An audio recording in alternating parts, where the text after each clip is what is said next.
Bonjour à tous, bienvenue dans cette édition exceptionnelle de Contre-courant, enregistrée 5 jours après les attentats de Paris commis par des commandos djihadistes se réclamant de l'État islamique. Aujourd'hui, le philosophe Alain Badiou et moi recevons Raphaël Yogé, professeur à Sciences Po Aix, auteur de nombreux essais, parmi lesquels Le mythe de l'islamisation ou un très récent, Le complexe de Suez, un livre sur le vrai déclin français et celui du continent européen. Dans une tribune parue cette semaine dans l'Obs, Raphaël Yogé, en réaction aux attentats qui ont fait 129 victimes et de nombreux blessés, vous affirmiez qu'il fallait faire une distinction entre le fondamentalisme musulman, celui qui est essentiellement axé sur la pureté des mœurs, par exemple, et ce phénomène de djihadisme, ce phénomène que vous avez baptisé les ninjas de l'islam, et qui touche des jeunes gens aux croyances religieuses en réalité peu ancrées, qui ne se réclament souvent, dites-vous, de l'islam qu'a posteriori et de façon, somme toute, superficielle. Est-ce que vous pouvez nous en dire plus sur cette thèse ? Vous avez tout compris, donc je me demande ce que je pourrais rajouter. Non, si, c'est que dans les années 80-90, il y avait effectivement une forme de fondamentalisme qui était d'emblée islamiste, c'est-à-dire politique. L'islamisme, c'est vraiment la version politique de l'islam, et il pouvait glisser vers la justification du terrorisme. C'est la modalité, enfin c'est le mode de fonctionnement Al-Qaïda. Il y avait donc un vrai endoctrinement. Dans les années 2000, on voit apparaître deux phénomènes distincts, ceux que vous évoquiez. D'un côté, un fondamentalisme, un nouveau fondamentalisme, et qui décroche, qui est complètement dépolitisé, qui s'axe essentiellement sur les mœurs, c'est-à-dire les questions de sexualité. Alors évidemment, c'est sûr, c'est pas mai 68, leur vision de la sexualité. Alors on a le sentiment, quand on est dans une certaine représentation des valeurs dites modernes, que c'est pas très glorieux, et puis effectivement ils portent des barbes, les femmes parfois mettent des voiles, il y a des choses, voilà, souvent, il y a la question de la musique, il faudrait pas écouter de la musique, un rapport à l'art, etc., qui paraît choquant choquant peut-être pour un esprit dit moderne. Bon. Et ce phénomène-là, il est complètement dépolitisé, et même ce qui est même complètement, enfin qui est même assez bizarre, et qui est contre-intuitif, si je puis dire, c'est que plus on est dans ce néo-fondamentalisme, traditionnalisme, plus on est anti-djihadiste parce qu'on trouve que le djihadisme c'est trop moderne finalement. Et c'est ça qui est fascinant. Et d'un autre côté... Qu'est-ce qu'il y a de moderne dans ce djihadisme à leurs yeux dans sa méthodologie. Et puis le fait aussi qu'il y ait des femmes. Par exemple, on a vu qu'il y avait une jeune femme qui était djihadiste. Alors là, c'est pas tolérable pour eux, c'est pas conforme à l'islam traditionnel. Le fait qu'ils procèdent avec des armes modernes, etc. Parce que ce qu'il faut comprendre, c'est que ce néo-fondamentalisme, il est obsessionnel du Coran, du texte. Et alors que le terrorisme ne respecte pas la lettre du texte. Donc les littéralistes sont finalement contre ça. Or, ce qui est encore plus fascinant aujourd'hui, c'est là pourquoi, c'est la raison pour laquelle dans mon bouquin Le complexe de Suez, j'essaye de décrypter finalement la raison pour laquelle ce phénomène dont j'ai essayé de parler dès janvier, pourquoi est-ce que ce phénomène il n'est pas vu, et pourquoi est-ce qu'on continue à entendre des gens, par exemple Manuel Valls, qui dit qu'il faudrait renvoyer chez eux des imams fondamentalistes, il faudrait fermer des mosquées, etc. Alors que moi, je ne prends pas position sur les questions directes, là, si vous voulez, de sécurité, mais une chose dont je suis sûr, c'est que ça ne se passe pas là, ce qu'il appelle la radicalisation terroriste. Donc je me dis, même par rapport à la sécurité des citoyens, il y a quand même une forme d'irresponsabilité.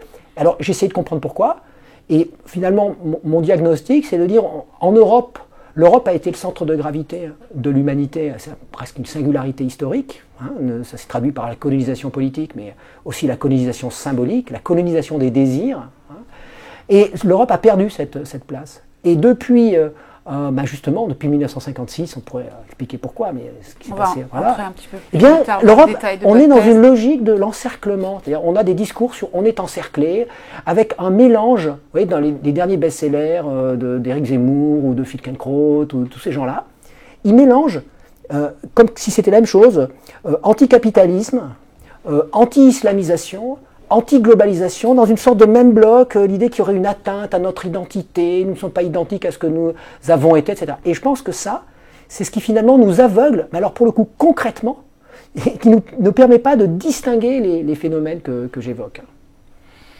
Alain Badiou, Quelles sont selon vous les racines de ce nouveau djihadisme que décrit Raphaël Lioget et partagez-vous D'abord, je veux dire sa que description du phénomène. Oui, je suis fondamentalement d'accord sur le fait que si l'on veut y voir clair, en définitive, sur l'origine des réactions au phénomène, il faut voir les choses à une échelle historique et spatiale assez vaste.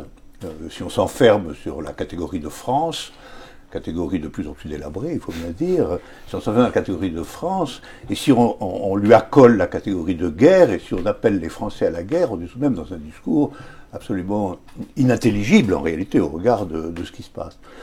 Donc je suis très intéressé par l'idée de la distinction intra-islam, si je puis dire, entre deux courants qui en fait sont potentiellement antagoniques plutôt que potentiellement unis. Ça, je crois que c'est exact. Je crois que moi-même, parce que je connais beaucoup d'ouvriers d'origine africaine en général ou nord-africaine qui sont musulmans, je me représente très bien ce que c'est qu'un musulman pieux aujourd'hui et leur opposition et même leur hostilité extrêmement vive au phénomène terrible du judaïsme meurtrier, etc. est flagrante, elle est absolument flagrante. Et c'est dramatique de mélanger tout ça. C'est dramatique de mélanger tout ça, et ça va donner à cette fameuse guerre des allures de guerre civile, en réalité, de guerre non pas tant contre un ennemi extérieur supposé, mais contre la recherche éperdue de musulmans coupables. Donc ce que je pense, c'est qu'il faut avoir un cadre d'intelligibilité assez vaste et assez fort pour placer et disposer ces événements qui sont des il faut les qualifier comme ils sont. Ce sont des meurtres de masse, ce sont des choses horribles, épouvantables, relevant en fait des pratiques courantes de la guerre civile. Ce sont des choses qui arrivent à peu près tous les jours dans les pays du Moyen-Orient ou au Nigeria, etc. Et quand elles nous touchent, évidemment, on voit à quel point cela est terrible et horrible. Et il faut qu'il y ait un cadre d'intelligibilité. Et je pense qu'en effet, il relève de la mutation profonde depuis les années 80 de ce qu'on peut rappeler les centres de puissance du capitalisme mondial. Bon, l'Europe a été en effet petit à petit désancrée de cette position. Les rivalités constitutives aujourd'hui ne la considèrent plus comme un agent de premier ordre.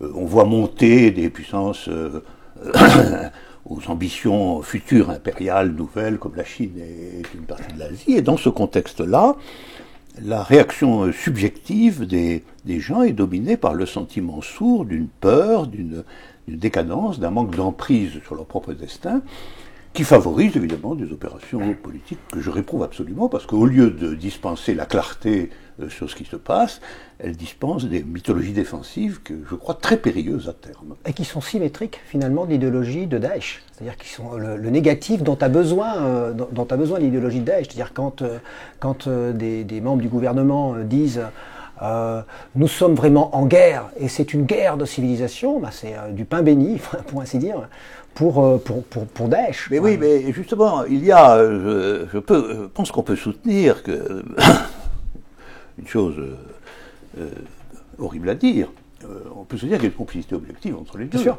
ça c'est absolument certain, parce que je sens chez nos dirigeants dans leur un sourd contentement de pouvoir se présenter en chef de guerre qui défendent le cœur de la nation et de nos valeurs. Bien sûr, vous avez dit ce qu'il fallait dire sur ces valeurs, et ils sont le bouclier de nos valeurs, alors que leur impéritie politique pour traiter des problèmes réels du pays aujourd'hui est flagrante.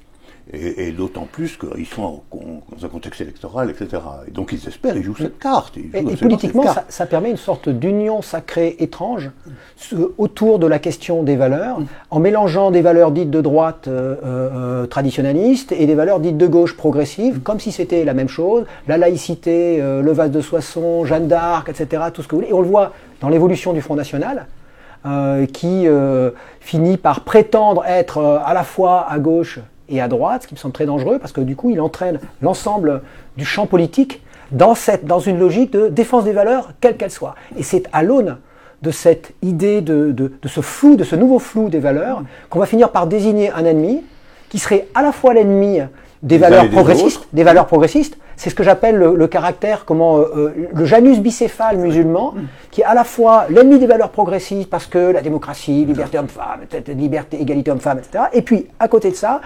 ennemi de la grande tradition chrétienne, de l'identité chrétienne européenne, le vase de Soissons, Clovis, etc. Et du coup, on arrive à faire cette espèce de jonction étrange qui permet de désigner l'ennemi et qui justifie des politiques qui sont, me semble-t-il, plus axées sur... Restons un moment justement sur la réaction du pouvoir en France à ces attentats. Parmi les mesures demandées par le président de la République il y a quelques jours, je pense à la révision de la Constitution, je pense à la déchéance de nationalité, y compris pour les binationaux nés en France, la fermeture des mosquées radicales que vous évoquiez en début sans qu'on sache ce que c'est, les mosquées radicales. Sans que le critère soit encore extrêmement précis. Alors, quelles sont celles parmi ces mesures qui sont, selon vous deux, susceptibles d'aggraver finalement le phénomène de dérive identitaire que connaissent déjà certaines populations sur le sol français? Je vais vous dire, moi, j'avais justement, pour essayer de pallier le fait de prendre des mauvaises décisions, j'avais proposé dès janvier, parce que j'avais été auditionné immédiatement après Charlie, j'étais le premier auditionné par la commission d'enquête parlementaire sur la surveillance des réseaux et filières et individus djihadistes. Et j'avais déjà évoqué cette distinction entre ces nouveaux ninjas qui sont des gens complètement dérégulés, qui ont des problèmes, ce que les psychologues appellent d'individuation, en gros de virilité, etc. Et puis qui dans les années 50 auraient été skinhead, en gros, et 60, alors qu'aujourd'hui, comme l'islam a cette image antisociale, ils mettent un bandeau, ils disent voilà Akbar, mais ils sont parfaitement illettrés. Donc finalement, au sens premier du terme, ils ne sont pas radicaux parce qu'ils ne comptent pas revenir à la racine de quoi que ce soit. Si vous voulez. Ils sont dans une autre logique. C'est le djihad qui est désirable pour eux d'abord, donc ils sautent dans le djihad, et ensuite ils prennent une posture de fondamentaliste. Et c'est là où ils se mélangent. Mais le processus n'est pas celui qui passe par la mosquée. Donc, du point de vue même de la responsabilité, on ne passe pas par cela. Donc, pour dire les choses de façon encore peut-être plus forcée, dites-moi, justement, si elles le sont trop, pour vous, ce n'est pas une guerre de religion? Ah non, alors ce n'est pas du tout une guerre de religion, ça n'a absolument rien à voir, même s'il faudrait définir encore ce qu'est une religion. Mais enfin, ce n'est pas une guerre de religion. C'est en fait une guerre de posture. Et donc, c'est une guerre de posture. C'est-à-dire, pour moi, on est dans une civilisation globale aujourd'hui. On nous dit guerre de civilisation, etc. Ça ne signifie rien. Si un extraterrestre regardait ce qui se passe aujourd'hui, il dirait ils construisent leur route à peu près de la même manière.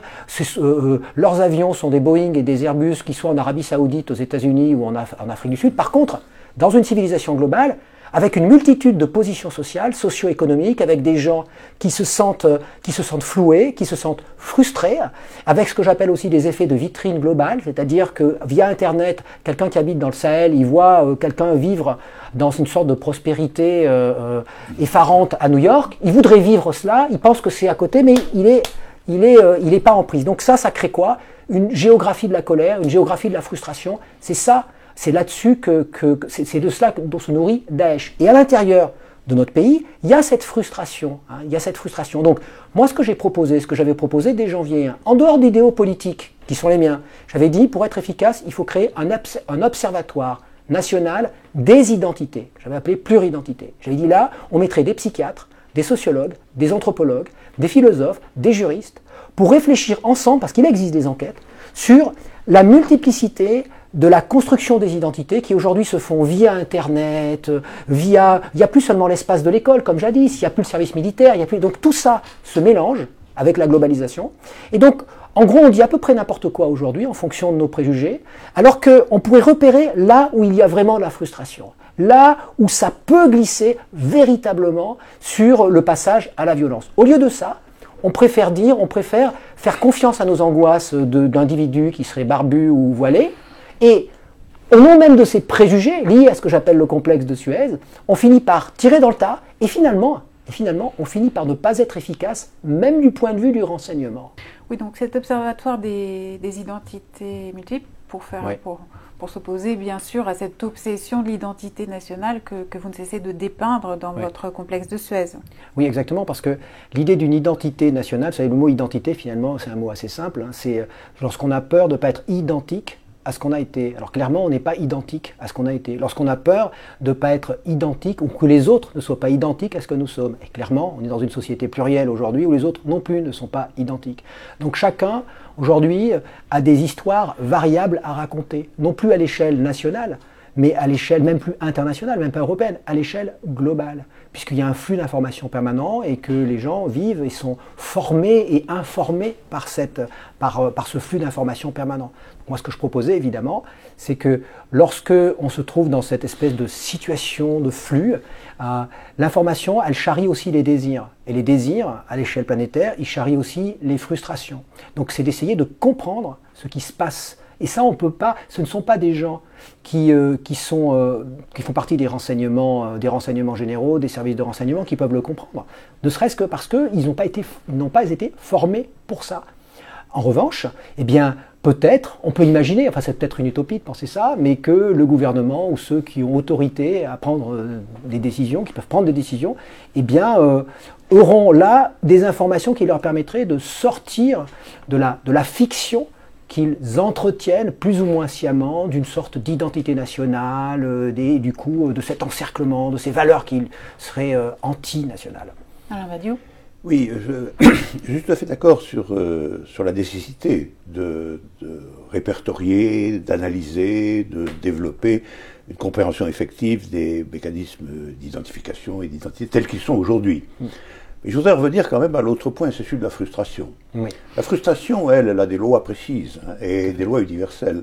La frustration, elle traverse l'identité de façon variable et de façon différenciée, mais il y a bien un moment où il faut en venir à traiter de la frustration elle-même.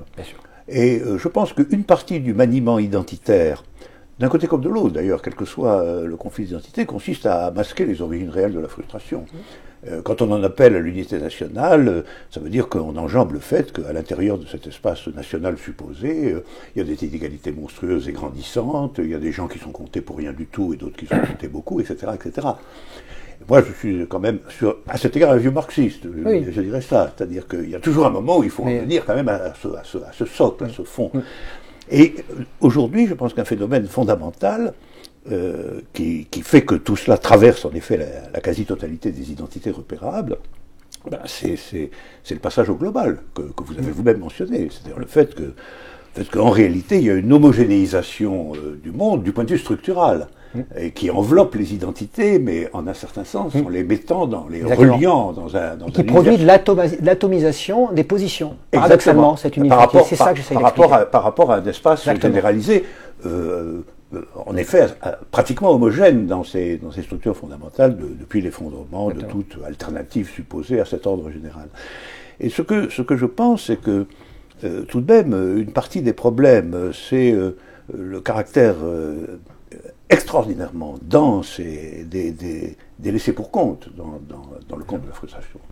On peut les relever, c'est qu'il y a aujourd'hui dans le monde probablement un peu plus de 2 milliards de personnes qui sont comptées pour rien du tout, c'est-à-dire qui n'ont ni disposition, ni place, ni travail, ni rien, et qui errent dans le monde, en effet, comme on le sait, qui errent dans le monde à la recherche précisément de ce que vous disiez, c'est-à-dire d'un minimum de satisfaction dans ce monde qui se présente comme le monde de la satisfaction, justement de la satisfaction universelle, que les inégalités sont des inégalités et des monstrueuses, et que les concentrations de pouvoir et de richesse sont elles-mêmes sans précédent. C'est ce que vous décrivez là, c'est ce que Arjuna Padurai, l'anthropologue d'origine indienne qui vit maintenant aux États-Unis, appelle la géographie de la colère. Exactement. Et donc dans cette géographie de la colère, on ne peut pas faire abstraction de cette géographie de la colère. En fait, il n'y a pas choc des civilisations. Il y a géographie de la colère, mais le choc des civilisations est là pour masquer la géographie de la colère. C'est ce que je pense, ainsi que le sont les appels à l'unité nationale dans des circonstances qui reposent précisément sur le fait qu'il n'y a pas à proprement parler d'unité nationale assignable de façon objective et subjective aujourd'hui. Mais je voudrais terminer sur ce point-là en disant que, malgré tout, à la longue, ce masquage constant des origines effectives de la frustration planétaire crée des pathologies.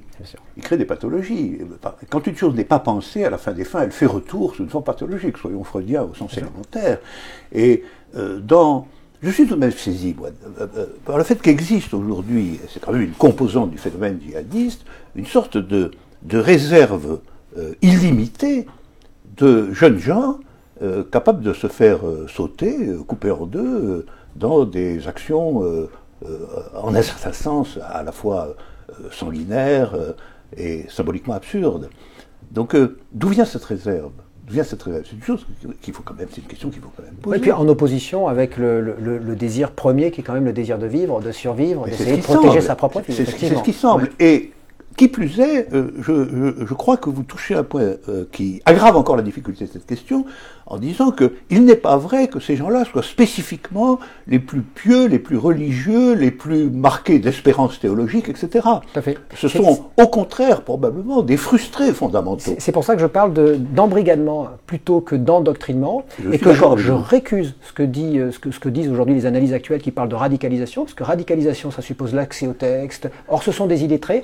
Ils fonctionnent aujourd'hui plutôt par ritualisation. C'est-à-dire qu'on fait un pas qui entraîne un autre pas, qui entraîne un autre pas, et on finit par se faire sauter. Et cette ritualisation, son origine, c'est la frustration, et ce que les psychanalystes appellent le renversement du sens du stigmate. C'est-à-dire que des gens qui sont stigmatisés négativement, qui peuvent faire des choses même qui sont complètement contraires à l'islam, des hold-up, des vols, avoir des activités qui sont vraiment complètement différentes, mais les recruteurs de Daesh qui ne fonctionnent plus du tout comme les recruteurs d'Al-Qaïda, plus avec l'idéologie, leur disent bon voilà, vous avez vécu tout cela, finalement, quelque part, vous l'avez fait contre cette société qui est une société pourrie, donc Allah vous le pardonne.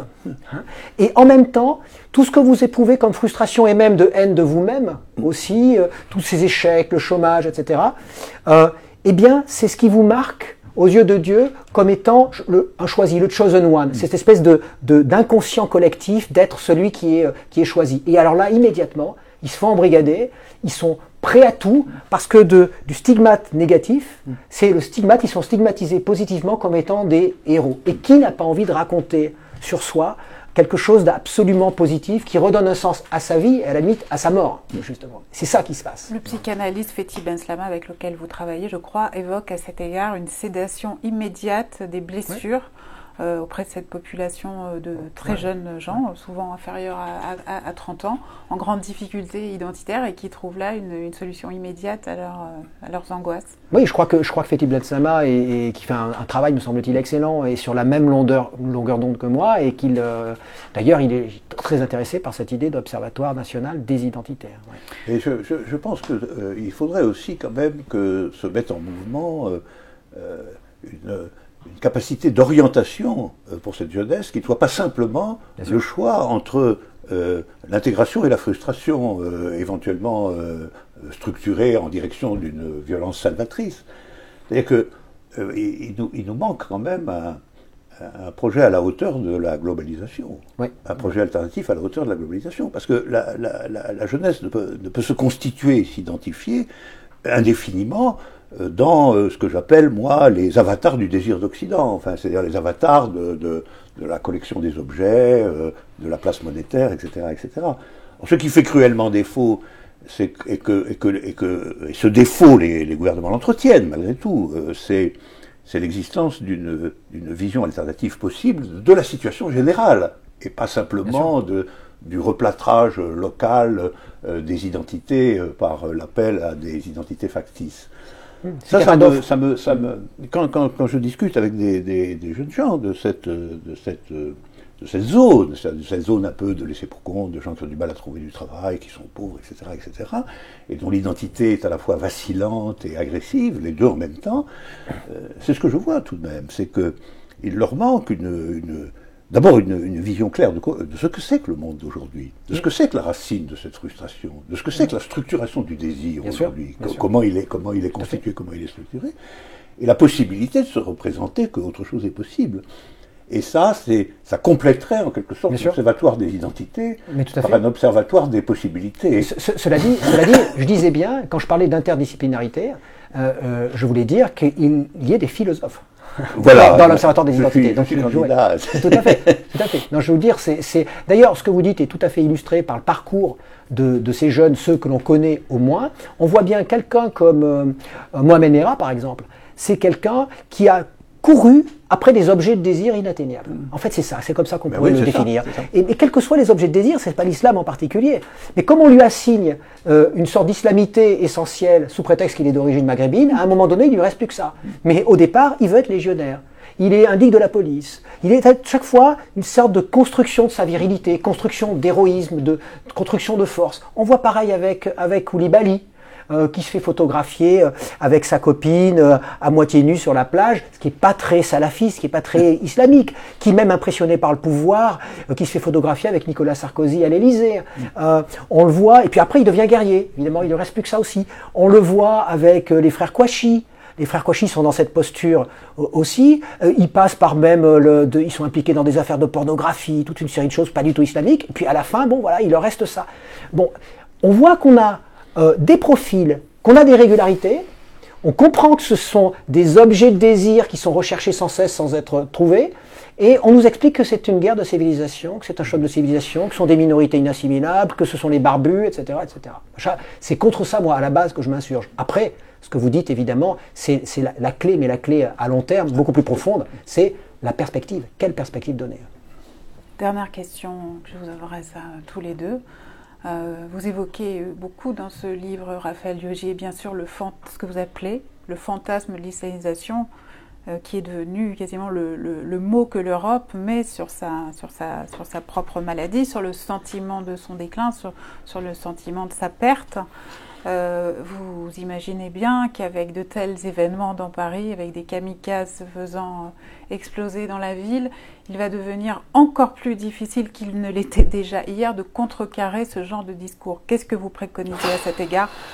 Quelle attitude préconisez-vous face aux idéologues de cette grande peur? C'est-à-dire qu'il y a une telle inertie aujourd'hui de ce que j'appelle cette espèce de nouveau différentialisme intrusif. Vous savez, le différentialisme, c'est cette façon de dire les autres sont différents, mais il y a une manière d'être différentialiste la version qui serait plutôt celle de l'apartheid, en justifiant la position de l'autre en disant non, c'est un développement séparé, avec une sorte de distance qui est une distance que j'appelle aussi la zoologie de la culture, faire comme si on respectait l'autre, mais en réalité, c'est une sorte d'admiration comme on admirait les bonobos. Mais on ne va pas permettre qu'un bonobo se marie avec votre fille, en gros. C'est-à-dire que c'est l'ennemi absolu de l'hybridation, hein, le différentialiste qui peut être quelqu'un d'extrême droite. Et là, aujourd'hui, on passe dans un différentialisme qui est même plus zoologique. Hein, c'est un différentialisme intrusif qui est fondé sur l'idée qu'on est déjà attaqué par les autres. Donc on peut répondre, puisque finalement, notre réponse sera jamais suffisamment forte pour être proportionnelle à l'attaque. Donc on suppose une attaque préalablement énorme, gigantesque, apocalyptique. Et là, on est en train de plonger dans ce nouveau différentialisme qui se traduit, moi je trouve, par des falsifications intellectuelles très graves.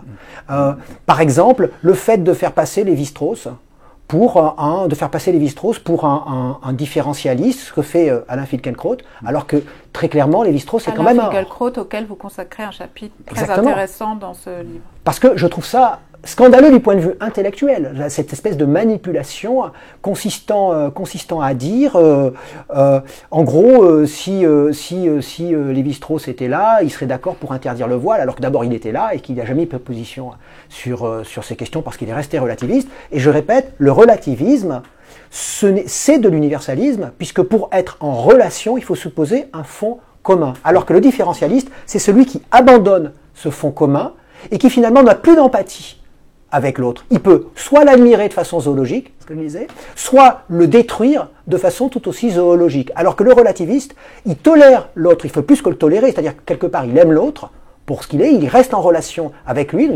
mais en même temps, il a des limites qui sont les limites que tolère l'universalisme. C'est-à-dire que quand mes étudiants, parfois j'ai des étudiants qui me disent « Vous êtes un universaliste, vous tolérez tout », je dis « Non, je ne tolère pas tout, justement parce que je suis relativiste. » C'est-à-dire que quand vous dites que je suis contre l'interdiction du simple foulard, certes, parce que ça ne porte pas atteinte à l'intégrité physique et morale, en revanche, je ne suis pas pour des pratiques qui seraient des pratiques qui portent atteinte à l'intégrité physique, qui seraient des pratiques qui toucheraient le physique, qui insulteraient les gens, etc. Et ça, c'est très différent, alors qu'on tend à faire passer l'un pour l'autre. Oui, moi je pense que le déficit fondamental est aujourd'hui un déficit du universalisme, au sens où reconstruire l'universalisme dans le système à la fois identitaire et de frustration tel qu'il est globalisé aujourd'hui, c'est une reconstruction. Bien sûr. Ça ne peut pas être la prolongation de l'universalisme abstrait des périodes précédentes. Et dans ce que vous dites, en fin de compte, la limite relativiste que vous semblez introduire dans votre universalisme n'en est pas une, parce que quand on dit vous êtes contre ceux qui portent atteinte à l'intégrité physique des autres, etc., évidemment, on ne peut pas universaliser quelque chose qui porte atteinte à l'intégrité physique des autres. Donc en réalité, vous maintenez que toutes les figures du différentialisme et du relativisme sont impraticables s'il n'y a pas une cohérence ou une cohésion universaliste quelque part. Hein. Mais pour moi, le relativisme, est fondé sur cette cohésion universaliste. C'est ce que j'ai bien compris. Bien sûr. C'est ce que j'ai bien compris. Je voulais simplement, moi, souligner que, en réalité... Alors qu'on prétend le contraire aujourd'hui. Non, exactement. Voilà, exactement. Ça, sur le diagnostic, nous sommes entièrement d'accord. Mais je veux insister de nouveau sur le fait que cette reconstruction de l'universalisme est une nécessité urgente, philosophique, mais aussi culturelle et politique du monde d'aujourd'hui. Parce que ce qui caractérise ce monde, c'est que il y a une sorte de globalisation de fait qui fait qu'il peut paraître homogène, et qu'à l'intérieur de cette homogénéité, on use constamment des différences pour en fait masquer le fait que cette homogénéité est en réalité marquée d'une inégalité inacceptable. C'est étonnant parce que c'est exactement pour moi le sens de mon travail, le sens de ce livre et d'autres livres à venir, c'est que face à cette globalisation homogénéisante, source d'inégalité et de frustration, moi j'aimerais reconstruire un universalisme. Et c'est ça. C'est exactement ce que je suis Tout à fait. Exactement, c'est ce que je veux dire. Et ça. Donc la tâche de la philosophie est tout à fait importante aujourd'hui. J'en suis persuadé. Merci, Raphaël Lioger. Je rappelle le titre de votre livre récemment paru, Le complexe de Suez, le vrai déclin français, aux éditions Le Bord de l'eau. À bientôt, Alain Badiou. À bientôt. Pour une nouvelle édition de Contre-courant.